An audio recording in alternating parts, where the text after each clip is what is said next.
Welcome to our channel మన Telugu daily serials. ఇంటింటి Ramayanam serial ఈరోజు ఎపిసోడ్లో ప్రణతి భరత్లని తీసుకుని పార్వతి ఇంటికి వస్తుంది. అయితే వీళ్ళని చూడగానే అటు అక్షయ్ ఇటు పల్లవి ఇద్దరూ ఫైర్ అవుతారు. భరత్ని అవమానిస్తూ నోటికొచ్చినట్లు మాట్లాడతారు. వీళ్ల మాటలకి ప్రణతి లెఫ్ట్ అండ్ రైట్ ఇచ్చేస్తుంది. పల్లవి అయితే దెబ్బకి నోరు మూసేస్తుంది. అక్షయ్ కూడా ప్రణతి అడిగిన ప్రశ్నలకి నీళ్లు నములుతూ నిల్చుండిపోతాడు. ఇలా ఈరోజు ఎపిసోడ్లో పూర్తిగా ఏం జరిగిందో చూద్దాం. ఇంటింటి రామాయణం సీరియల్ ఆగస్టు 18 ఎపిసోడ్లో ప్రణతి భరత్ పెళ్లి చేసి ఇంటికి తీసుకుని వస్తారు. ఇక కొత్త జంటని చూసి స్వరాజ్యం చాలా హ్యాపీ ఫీలవుతుంది. మీ ఇద్దరికీ పెళ్లి అవుతుందా లేదా అని మేము చాలా టెన్షన్ పడ్డాం.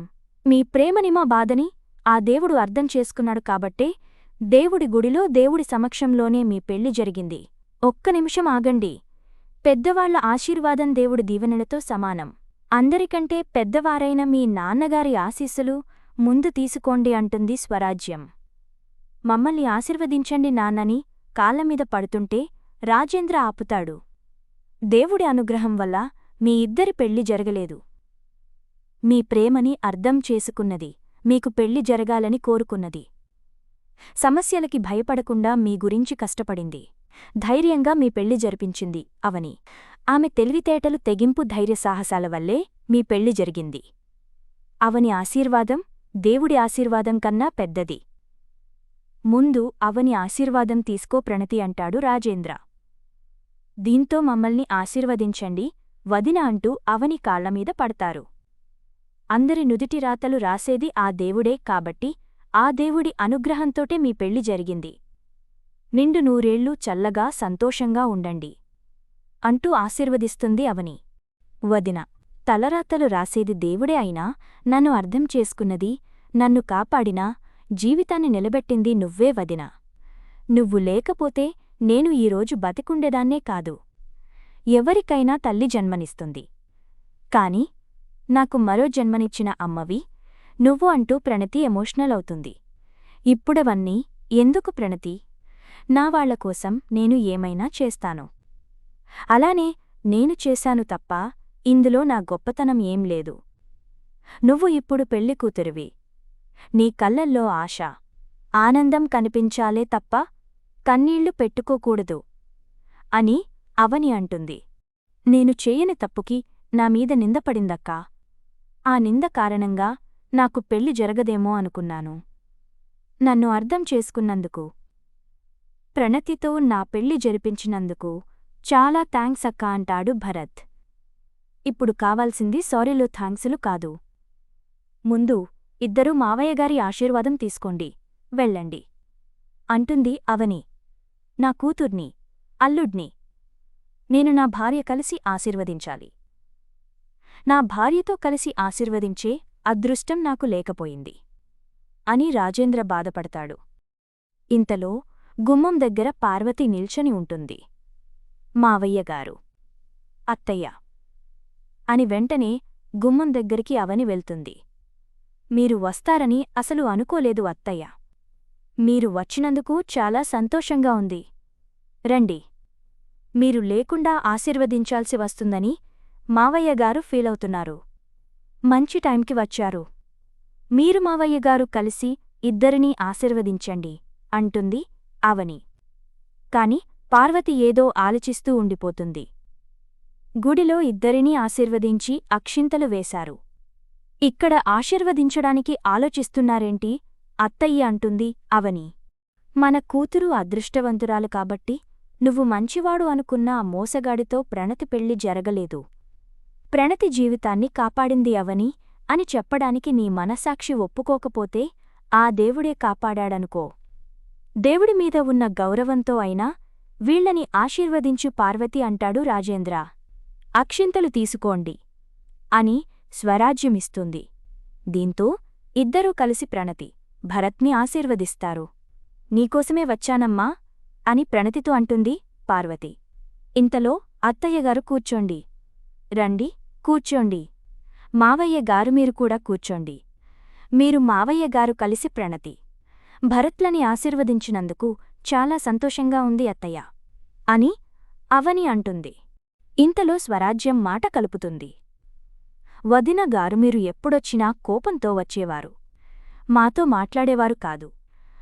మా ఇంట్లో మంచినీళ్లు కూడా ఎప్పుడూ తాగింది లేదు. ఇప్పుడు మీరు అన్నయ్యగారు ఇలా కలిసి కూర్చోవడం చూస్తుంటేయా ఆది దంపతులైన పార్వతీ పరమేశ్వరుల్ని చూస్తున్నట్లుగా ఉంది. చాలా సంతోషంగా ఉంది వదినగారు అంటుంది స్వరాజ్యం. నువ్వు ఇక్కడికి వస్తావని అసలు ఊహించలేదు పార్వతి అని రాజేంద్ర పొంగిపోతాడు. పెళ్లి అయ్యాక ఆడపిల్ల అత్తవారింట్లో అడుగుపెట్టే ముందు సంప్రదాయం ప్రకారం పుట్టింటో చేయాల్సిన కార్యక్రమాలు కొన్ని ఉంటాయి. అందుకే ప్రణతి, భరత్లని తీసుకెళ్దామని వచ్చానండి అని పార్వతి అంటుంది. వీళ్ళిద్దరికీ పెళ్లి అయితే అయింది కాని తర్వాత వీళ్ల మంచి చెడ్డలు ఏంటి, వీళ్ల భవిష్యత్తు ఏంటని ఆలోచిస్తున్నాను. వాళ్ళ గురించి మేము ఆలోచనపడాల్సిన అవసరం లేకుండా నీ మనసు మార్చుకుని వచ్చినందుకు, వీళ్ళని మన ఇంటికి తీసుకెళ్తా అన్నందుకు చాలా సంతోషంగా ఉంది పార్వతి అంటాడు రాజేంద్ర. దుర్ముహూర్తం రాకముందే వీళ్ళచేత అడుగుపెట్టించాలి అంటుంది పార్వతి. అలాగే అత్తయ్యగారు వీళ్ళని రెడీ చేస్తాను అని అవని లోపలికి వెళ్తుంది. నువ్వు ఎలాగైతే ఉండాలని కోరుకున్నానో ఇప్పుడు అలాగే కనిపిస్తున్నావు. నీలో ఇంత త్వరగా మార్పు వస్తుందని అనుకోలేదు అని రాజేంద్ర ఆశ్చర్యపోతాడు. ఇక కారు ఎక్కించడానికి అందరూ బయటికి వస్తారు. ప్రణతి మాత్రం కన్నీళ్లు పెట్టుకుంటుంది. పుట్టింటికి వెళ్తున్నందుకు ఆనందపడాలి, కాని బాధపడుతున్నావేంటి ప్రణతి అంటుంది అవని. నేను నా పుట్టింటికి వెళ్తున్నట్లు లేదు వదినా. అమ్మలా చూసుకున్న నిన్ను వదిలి వెళ్లాలంటే పుట్టింటి నుంచి వెళ్తున్నట్లుగా ఉంది అంటుంది ప్రణతి. పెళ్లి అయిన ఆడపిల్ల పుట్టినిల్లు మెట్టినిల్లు అని ఆలోచించకుండా భర్తే సర్వస్వం అనుకోవాలి.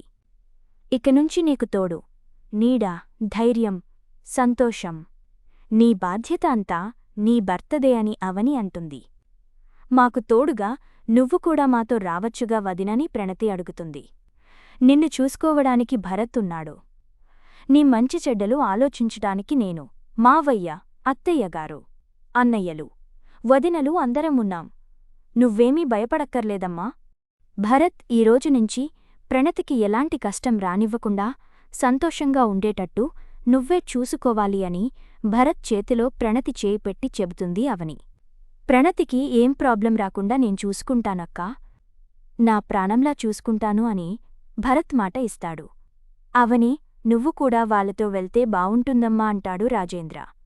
ప్రణతి వెళ్తుంది తన అత్తగారింటికి కాదు మావయ్యగారు, తన పుట్టింటికే వెళ్తుంది. అత్తయ్యగారు తన కోడళ్ళని కూడా కూతుళ్లలా చూసుకుంటారు. అలాంటప్పుడు తన కూతుర్ని ఇంకెంత బాగా చూసుకుంటారు చెప్పండి. మనం ప్రణతి గురించి ఆలోచించాల్సిన అవసరం కానీ బెంగపడాల్సిన పనికానీ లేదు మావయ్యగారు అంటుంది అవని. ప్రణతి, మనం త్వరగా వెళ్లాలమ్మా, బయల్దేరదామా అని పార్వతి అంటుంది. వెళ్ళొస్తాం వదినని ఇద్దరూ కారు ఎక్కుతారు. మరోవైపు పార్వతి ఎక్కడికెళ్ళిందా అని అందరూ కంగారు పడుతూ ఉంటారు.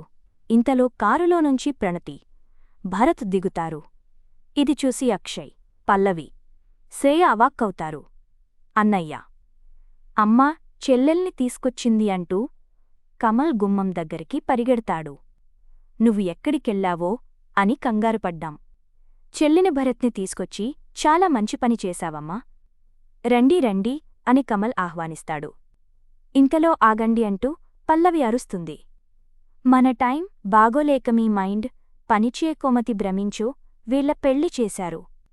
మీరు వీళ్ల పెళ్ల చేయడమే తప్పు అనుకుంటే వీళ్లని తీసుకొచ్చి మీరింకో తప్పు చేస్తున్నారేంటి? ఈ అతిగతి లేనివాడికి మన ఇంటి గేటు దగ్గర నిల్చునే అర్హత కూడా లేదు. ఇలాంటివాడ్ని ఇంటికి అల్లుడుగా లోపలికి తీసుకుని వస్తారా? అసలు ఇలాంటివాడ్ని అంటూ పల్లవి ఊగిపోతుంది. ఈ మాటలకి అంతే దీటుగా బదులిస్తుంది ప్రణతి. ఆగు వదినా, నిన్నటి వరకు ఈ భరత్ అవని వదినా తమ్ముడు మాత్రమే. ఇప్పుడు నా భర్త గురించి నోటికొచ్చినట్లు వాగితే మర్యాదగా ఉండదు, అది గుర్తుపెట్టుకోండి అని ప్రణతి ఫైర్ అవుతుంది.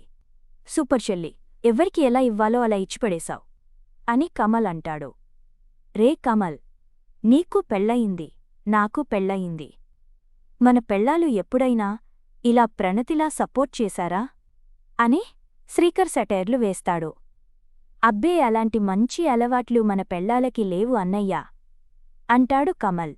నా చెల్లెలు ఎలా రియాక్ట్ అయిందో చూశారు కదా.